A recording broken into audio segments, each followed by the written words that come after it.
প্রতিশ্রুতি মতো আজ থেকেই শুরু হয়ে গেল মহিলাদের সরকারি বাসে বিনা পয়সায় যাতায়াত করা।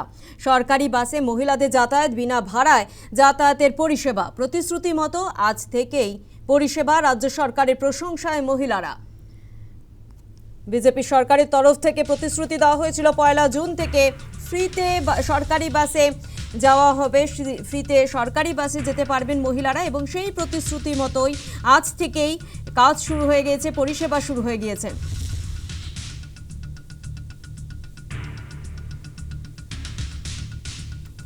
দুর্গাপুরের ছবি আপনাদের দেখাবো। দুর্গাপুর থেকে বিস্তারিত তথ্য তুলে ধরেছে আমাদের প্রতিনিধি বিশ্বজিৎ ঘোষ।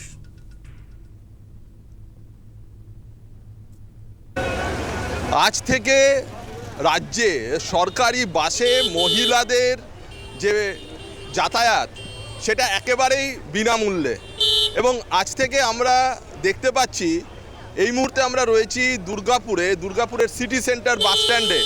এখানে যে সরকারি বাস এসবিএসটিসি, এখানে দেখা যাচ্ছে যে এসবিএসটিসি যে বাসে যারা মহিলা যাত্রী তাদেরকে বিনামূল্যের টিকিট দেওয়া হচ্ছে, এবং তারা বসে যাচ্ছে দুর্গাপুর থেকে কলকাতা, এবং তারা যাওয়া শুরু করেছে। এবং আজ থেকে যে সমস্ত মহিলা যাত্রী বসে আছেন তাদের কাউকেই টাকা দিয়ে টিকিট কাটতে হয়নি, একেবারে বিনামূল্যে তারা যাতায়াত করতে পারছেন। কেন যাতায়াত করতে পারছেন না, রাজ্য সরকার এই যে নিয়ম আজ থেকে চালু করলো, রাজ্যে সরকারি বাসে মহিলাদের যে যাতায়াত সেটা একেবারেই বিনামূল্যে হবে, এবং তার জন্য কিছু শর্ত রয়েছে। অর্থাৎ পরিচয়পত্র দেখাতে হবে তাদের, যেমন আধার কার্ড থাকতে হতে পারে, প্যান কার্ড থাকতে হতে পারে, যে কোনো একটি পরিচয়পত্র। আমরা দেখে নেব কি কি পরিচয়পত্র লাগছে, যেটার জন্য তারা বিনা টিকিটে বিনামূল্যে যাতায়াত করতে পারেন।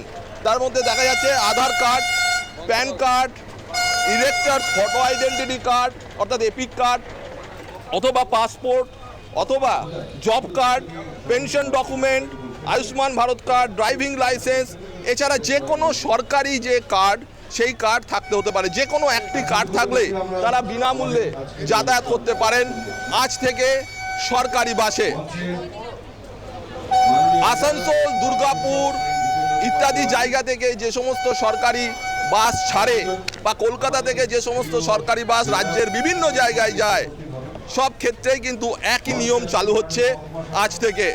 অর্থাৎ যেমন দক্ষিণবঙ্গ পরিবহন সংস্থা রয়েছে, উত্তরবঙ্গ সরকারি পরিবহন সংস্থা রয়েছে, তার পাশাপাশি কলকাতা সিএসটিসি রয়েছে, সমস্ত কিছু যে সরকারি পরিবহন রয়েছে, এই সরকারি পরিবহন ব্যবস্থায় বাস যাতায়াত একেবারেই বিনামূল্যে, এবং সেটা মহিলাদের ক্ষেত্রে এই সমস্ত পরিচয়পত্রর মধ্যে একটি যে কোনো থাকতে হবে।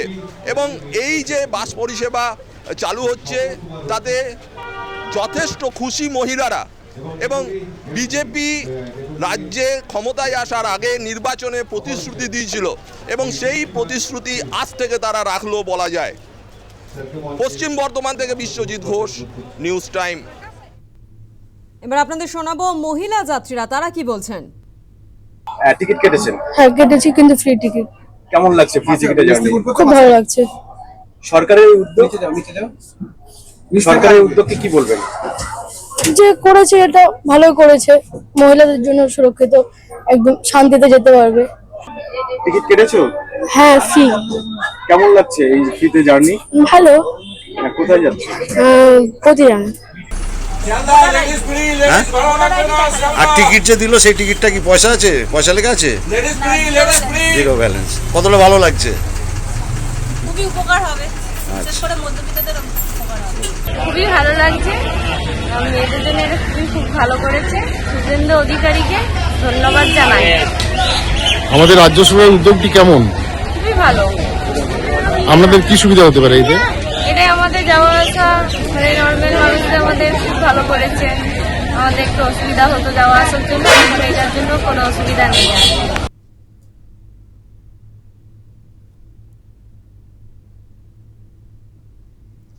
আপনাদের শোনাবো বিজেপি নেতা জিতেন্দ্র তিওয়ারি, তিনি কি বলছেন এই বিষয় নিয়ে। এটা তো প্রমাণ করে যে এই সরকার নির্বাচনের আগে যা যা প্রতিশ্রুতি দিয়েছিল সবটাই পূরণ করেছে। এবং যারা সমালোচনা করেছেন, যারা বলেছিলেন যে না এটা হওয়া সম্ভব না, এতে কোনো লাভ হবে না, তাদের কাজ আমরা আমন্ত্রণ জানাচ্ছি, তারা প্লিজ আসুন, দেখুন মহিলারা যারা বিনা পয়সায় আজ এই সরকারি বাসে পরিষেবা পাচ্ছেন তাদের কি আনন্দ সেটা নিজের চোখে দেখে যান, এবং তাদের মুখে এই আনন্দ দেখে, তাদের মুখে এই প্রস্ফুটিত হাসি দেখে আমরাও খুব আনন্দ পাচ্ছি।